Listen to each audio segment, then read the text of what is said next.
ওম নমঃ শিবায়। নমস্কার প্রিয় দর্শক বন্ধুগণ, আজকের ভিডিও অত্যন্ত গুরুত্বপূর্ণ হতে চলেছে কর্কট রাশির জাতক জাতিকাদের সাপেক্ষে। অত্যন্ত গুরুত্বপূর্ণ। আগামী মে মাস অ্যাস্ট্রোলজি জগতে অনেক বড় বড় পরিবর্তন নিয়ে আসতে চলেছে, যার প্রভাব অবশ্যই প্রত্যেক রাশির জাতক জাতিকাদের উপরে প্রভাব পড়বে। সেই সঙ্গে কর্কট রাশির জাতক জাতিকাদের উপরে ঠিক কী কী প্রভাব, কী কী পরিবর্তন হতে চলেছে সেটা নিয়ে আজকের এই ভিডিওতে বিস্তারিতভাবে আলোচনা করব। আপনার আগামী সময়ে ঠিক কী কী পরিবর্তন লক্ষ্য করতে চলেছেন, কারণ রাশিচক্রের বড় বড় প্ল্যানেট পরিবর্তন করেছে। অতএব অলরেডি শনি পরিবর্তন করে নিয়েছে। এই মুহূর্তে মে মাসেই কিন্তু সূর্যদেব রাশি পরিবর্তন করবে, সেই সঙ্গে বৃহস্পতি রাশি পরিবর্তন করবে এবং রাহু কেতুরও পরিবর্তন ঘটবে। আপনারা অলরেডি হয়তো অনেকেই জানেন যে বৃহস্পতি বছরে একবার পরিবর্তন করে, রাহু কেতু 1.5 বছরে একবার পরিবর্তন করে, আর সূর্যদেব প্রতি মাসে পরিবর্তন করে। তো সেই সুবাদে এই বৃহস্পতির গোচর পরিবর্তন অত্যন্ত গুরুত্বপূর্ণভাবে প্রভাব ফেলতে চলেছে ঠিক কর্কট রাশির জাতক জাতিকাদের জন্য। কি ভালো কি মন্দ, কি পরিবর্তন নিয়ে আসবে, আপনাদের কি সমস্যা দূর করবে, কোন জায়গাটায় আপনাকে সফলতা দেবে, কোন জায়গায় উন্নতি দেবে, কোন জায়গায় এখনও দেখে শুনে চলতে হবে, প্রত্যেকটা বিষয় আজকের এই ভিডিওতে আলোচনা করব। প্র্যাকটিক্যালি আপনারা অবশ্যই ভিডিওটি মনোযোগ সহকারে লাস্ট অবধি দেখুন, তাহলে কিন্তু ভালোভাবে বুঝতে পারবেন। না কেটে না স্কিপ করেই দেখবেন, তাহলেই কিন্তু বেটার বুঝতে পারবেন। সেই সঙ্গে শেষে কিছু কয়েকটা উপাচার শেয়ার করব। কর্কট রাশি, রাশিচক্রের চতুর্থ রাশি কর্কট রাশি। আপনার রাশির অধিপতি হচ্ছেন স্বয়ং চন্দ্রদেব, যে কিনা প্রতি 2 দিন 2.5 দিন অন্তর রাশি পরিবর্তন করে নেয়। তো আপনার রাশিতেই মঙ্গলের উপস্থিতি, নিচ অবস্থা আপনার একাদশ ঘরে বৃহস্পতি, সূর্য দশম ঘরে, রাহু শনি বুধ শুক্র আপনার নবম ঘরে, আর কেতু রয়েছে তৃতীয় ঘরে।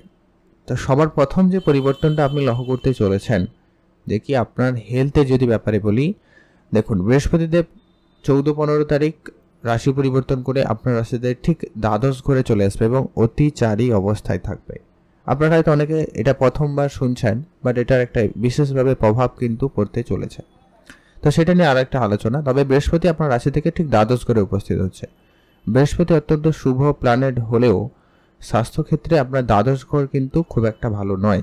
তো সেই সুবাদে আপনার কিছু সমস্যা আপনাকে দিতে পারে, সামান্য ছোটোখাটো সমস্যা, যে কি আপনার বৃহস্পতির কারণে পেট রিলেটেড সমস্যার ভোগান্তি হতে পারে। গ্যাস্ট্রিক, বদহজম, অ্যাসিডিটি, সুগার লেভেল হাই, এই ধরনের সমস্যা আপনাকে সামান্য পরিমাণ দিতে পারে। আর মঙ্গল আপনার রাশিতে নিচ অবস্থায় রয়েছে, যার কারণেই আপনার অল্পতে ঠান্ডা লাগা, এটা এমনিতেই কর্কট রাশি জাতক জাতিকাদের মধ্যে থাকে। অল্পতে ওয়েদার চেঞ্জে অল্পতেই কিন্তু শরীর খারাপের একটা ব্যাপার আপনাকে ভোগাতে পারে।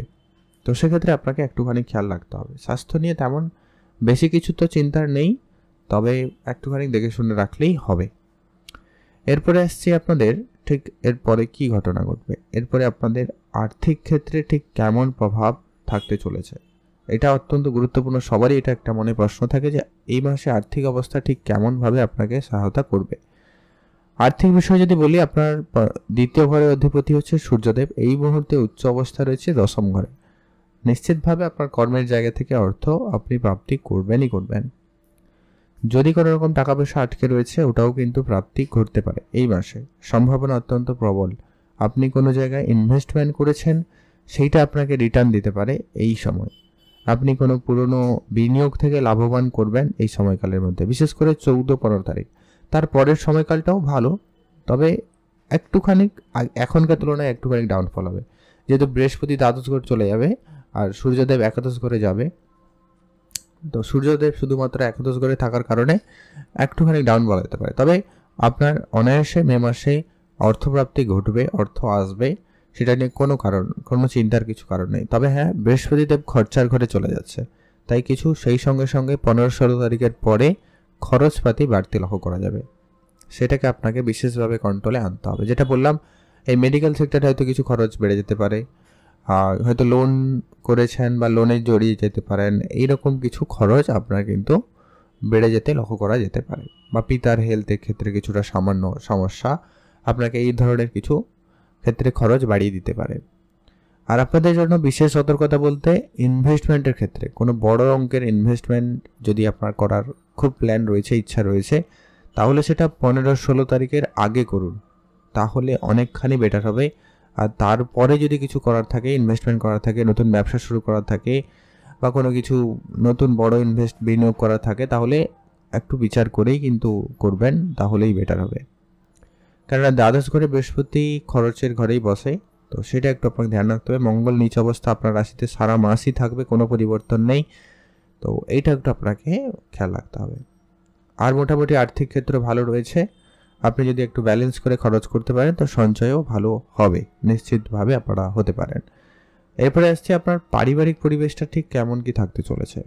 পারিবারিক পরিবেশ নিশ্চিতভাবে ভালোই থাকবে, কোনো চিন্তার কারণ নেই। পারিবারিক পরিবেশ অনেক বেশি পজিটিভ হতে লক্ষ্য করা যাবে, বিশেষ করে 15-16 তারিখের পরে, যখন রাহু চলে যাবে আপনার শুক্রের ঘর থেকে, শুক্রের কাছ থেকে, তারপরে সূর্যদেব চলে যাবে একাদশ ঘরে, সূর্যদেবের দৃষ্টি সরে যাবে, বৃহস্পতির দৃষ্টি চলে আসবে আপনার পারিবারিক ক্ষেত্রে। এটা কিন্তু একটা তখন গুরুত্বপূর্ণভাবে খুব পজিটিভলি রেজাল্ট আপনি পাবেন। মানে পারিবারিক পরিবেশে যদি কোনো কারণে এখন গন্ডগোল, ঝগড়াঝাটি, রাগ, অভিমান এইগুলো নিয়ে চলছে, এটা আপনাদের নিশ্চিতভাবে দূর হওয়ার সম্ভাবনা থাকবেই থাকবে। এটা একটা প্রবল যোগ আপনি লক্ষ্য করছেন।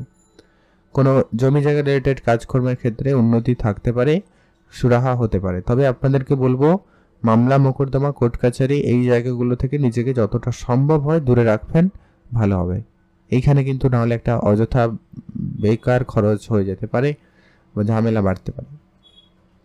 আর আপনি আপনার নিজের রাগটাকে নিয়ন্ত্রণ করবেন এই সময়কালে, বিশেষ করে এই মাসটা। হুটহাট করে মেজাজ গরম হয়ে যাওয়া, অল্পতেই শর্ট টেম্পার হয়ে যাওয়া, ধৈর্য হারিয়ে ফেলা, এই ব্যাপারগুলো আপনার মধ্যে মাঝে মধ্যে থাকবে, তো এটাকে একটু আপনাকে কন্ট্রোলে রাখতেই হবে। এরপর আসছে আপনারা যারা প্রেম সম্পর্কের জায়গায় রয়েছেন, পড়াশোনার জায়গায় রয়েছেন, তাদের জন্য ঠিক কেমন কি যেতে চলেছে। আপনার যেটা লক্ষ্য করা যাবে, বর্তমানে বৃহস্পতির দৃষ্টি রয়েছে, বৃহস্পতির দৃষ্টি কিন্তু সরে যাবে 15-16 তারিখ। আর যেটা ঘটনা যে কি, আপনার এই মুহূর্তে যদি বলা যায় প্রেম সম্পর্কটা মোটামুটি ঠিকঠাক রয়েছে, তবে আপনার মধ্যে জেদি ভাব বা আপনার মধ্যে একটুখানি শর্ট টেম্পার যে ব্যাপারটা বা কথাবার্তাতে যদি সংযত না থাকেন, সেক্ষেত্রে আপনার প্রেম সম্পর্কের জায়গায় সামান্য সমস্যা দিলেও দিতে পারে। তবে আপনার পার্টনার আপনাকে অনেক বেশি ভালোবাসবে, অনেক কেয়ার করবে, তাদের কাছ থেকে অনেক প্রেম ভালোবাসা পাবেন আপনারা 15-16 তারিখের আগে, এই সময়কালটার কথা বলছি। তারপরে একটুখানি ডাউনফল হতেও পারে, তো সেই জায়গায় আপনাকে একটুখানি সংযত থাকতে হবে, তাহলে দেখবেন আপনার প্রেমের জায়গাটা ঠিকঠাকই থাকবে। এরপরে আসছি পড়াশোনা ঠিক কেমন থাকবে। পড়াশোনার জায়গাটাও আপনাদের জন্য যথেষ্ট পরিমাণ ভালো যাবে। মাঝে মধ্যে মাইন্ড সুইং করবে, গেমিং, অনলাইন জিনিসের প্রতি মনোযোগ চলে যাওয়া বা ঘুরতে যাওয়া, এই ধরনের মনোভাবনা জাগতে পারে, তবে সেটাকে একটু আপনাকে ধ্যানে রাখতে হবে।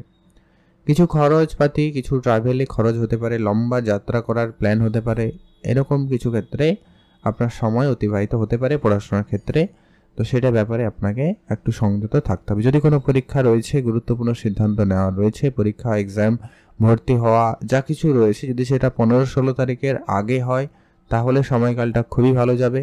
তারপরে একটুখানি স্লো হতে পারে বা একটুখানি ডিলে হয়ে যাওয়া, এই ব্যাপারটা হতে পারে। তবে বেশি চিন্তার কিছু কারণ নেই। বৃহস্পতি যে খুব খারাপ রেজাল্ট দেয় এমনটা কিন্তু কখনোই না, তো সেটা নিয়ে এত বেশি ভাবার চিন্তার কিছু নেই। বৈদেশিক যাত্রা বা বৈদেশিক ক্ষেত্রে আপনার সুযোগটা কিন্তু একটা মজবুতের দিকেই যাচ্ছে। যারা বিদেশে হয়তো যাবেন বলে প্ল্যান করছেন, তাদের ক্ষেত্রে কিন্তু সেই সুযোগটা দিতে পারে, সম্ভাবনা অত্যন্ত প্রবল রয়েছে। এরপরে আসছি বিবাহিত সম্পর্ক, আপনাদের ঠিক কেমন কি যেতে চলেছে। আপনার সপ্তমপতি শনিদেব এই মুহূর্তে ভাগ্যের ঘরে উপস্থিত। নিশ্চিতভাবে আপনাদের ঢাইয়া শেষ হয়ে গেছে, অতএব আপনার অবশ্যই লক্ষ্য করবেন আপনার পার্টনারের মধ্যে যে ধৈর্য লেভেলটা কম ছিল, অল্পতেই রেগে যাওয়া বা অল্পতে মাইন্ড সুইং হওয়া, বা তাদের সাথে আপনার সম্পর্কের জায়গাটা যেটা ঠিক ছিল না, ওটা কিন্তু ধীরে ধীরে অনেকটা ইমপ্রুভমেন্ট হয়েছে অলরেডি। কারণ মে মাস থেকে এপ্রিল মাস পেরিয়ে মে মাস হতে যাচ্ছে, অতএব কিছুটা তো পরিবর্তন আপনি লক্ষ্য করছেন, এবং আগামী সময়টাও খুব ভালো থাকবে। রাহু যতদিন থাকছে একটুখানি সেখানে এখনও বলবো গুরুত্ব রাখুন। রাহু চলে আসার পরে একবারে ঠিক হয়ে যাবে। মে মাসের পরেই দেখবেন 18-19 তারিখের পরে রাহু চলবে, 18 তারিখ, তখন কিন্তু আপনি বেটার রেজাল্টই পেতে চলেছেন। তখন কিন্তু দেখবেন অনেকটা ভালো ফল আপনার বিবাহিত সম্পর্কের জায়গায় আসবে, এমনকি আপনার পার্টনারের কেরিয়ারে, তাদের ভাগ্যে, তাদের কর্মক্ষেত্রে অনেকটা উন্নতি লক্ষ্য করা যাবে। আর আপনাদের মধ্যে মেলবন্ধন ভালো থাকবে, সেটা নিয়ে কোনো চিন্তার কারণ নেই। বুধ শুক্র রয়েছে ভাগ্যের ঘরে, তো সেক্ষেত্রে পজিটিভ দিকই লক্ষ্য করা যাচ্ছে। ব্যবসায়িক ক্ষেত্রে কোনো গুরুত্বপূর্ণ সিদ্ধান্ত আপনারা নেবেন না তাড়াহুড়ো করে। যতই যাই সিদ্ধান্ত হোক ভেবেচিন্তেই নেবেন। বেটার সময় যাবে আপনাদের জন্য 18-19 তারিখের পরে ব্যবসায়িক ক্ষেত্রে কোনো গুরুত্বপূর্ণ সিদ্ধান্ত নিতে পারেন। ব্যবসায় বড় লগ্নি, ব্যবসা ক্ষেত্রে কোনো কাজ করা, ব্যবসায় আটকে থাকা সমস্যাগুলো সেগুলো দূর হওয়ারও সম্ভাবনা বেশি লক্ষ্য করা যাবে 18-19 তারিখের পরে। তো তখন আপনারা একটুখানি গুরুত্ব রাখুন, বেটার রেজাল্ট আপনারা পেয়ে যাবেন। এরপরে আসছি আপনার ভাগ্য কতটা কি আপনাকে সহায়তা দেবে। ভাগ্যর দিক যেটা লক্ষ্য করা যাচ্ছে, আপনার ভাগ্যবতী দ্বাদশ ঘরে চলে যাচ্ছে। আর যেটা হচ্ছে কি ভাগ্য রিলেটেড যে কোনো ধরনের কাজ আপনারা করতে পারেন, সমস্যা কিছু নেই। যদি কোনো ভাগ্য রিলেটেড বড় কোনো কিছু করার থাকে আপনাদেরকে বলবো সেটা 15-16 তারিখের আগে করবেন, খুব ভালো ফল পাবেন। তারপরে একটুখানি হয়তো স্লো হতে পারে, তেমন বেশি কিছু চিন্তার নেই। ভাগ্য আপনাদের যথেষ্ট পরিমাণ ভালো সাপোর্টে থাকবে, কোনো কাজ যেন চিন্তার কিছু নেই। বুধ শুক্র রয়েছে, পজিটিভভাবে আপনাকে খুব ভালো রেজাল্টই প্রদান করবে। এর পরবর্তী যেটা গুরুত্বপূর্ণ হতে চলেছে আপনার কেরিয়ারে সূর্যদেব রয়েছে। নাম ফ্রেম তো দেওয়ার সম্ভাবনা অত্যন্ত ভালো। এই যে একটা মাস সূর্যদেব এখানে থাকে আপনাদের কেরিয়ারের ক্ষেত্রে কিন্তু একটা পজিটিভ সময় প্রদান করে। কেরিয়ারে এই সময়কালে আপনার প্রমোশনাল বা কেরিয়ারে উন্নতি, কেরিয়ারে পদোন্নতি, নতুন চাকরি প্রাপ্তিতেও কিন্তু একটা প্রবল যোগ থাকবে 15-16 মে সময়কালের আগে পর্যন্ত। এটাতে আপনাদের কোনো চাকরি যোগাযোগ হতে পারে এবং নতুন চাকরি প্রাপ্তিতে সম্ভাবনা লক্ষ্য করা যাবে। এটার একটা প্রবলভাবে যোগ সম্ভাবনা কিন্তু লক্ষ্য করা যাচ্ছে। কেরিয়ার নিয়ে তেমন কোনো চিন্তার কিছু কারণ নেই, আপনারা অবশ্যই এগোতে পারেন, সময়কাল ভালোই যাচ্ছে।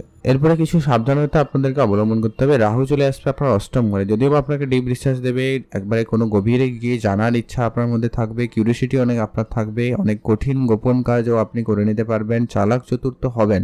তবে রাহু এখানে এলে আপনার একটু রাস্তাঘাটে যখন চলাফেরা করবেন, সিঁড়িতে ওঠানামা করবেন, একটুখানি দেখে শুনে সাবধানতা অবলম্বন, পড়ে গিয়ে আঘাত লাগা, চোট লাগা একটা সামান্য ব্যাপার আপনারা কিন্তু ফেস করতে পারেন। আগামী 1 থেকে 1.5 বছর এই সময়কালটা আপনাকে কিন্তু এটা খেয়াল রাখতে হবে। তো আজকে এই ছিল গুরুত্বপূর্ণ আলোচনা। এবারে কিছু উপাচার আপনাদের সঙ্গে শেয়ার করছি যেগুলো অবশ্যই ফলো করবেন। প্রথম কথা হচ্ছে হনুমান চল্লিশা পাঠ করুন, মঙ্গল ঠিক হয়ে যাবে, শনিদেবের পজিটিভ রেজাল্ট পাবেন।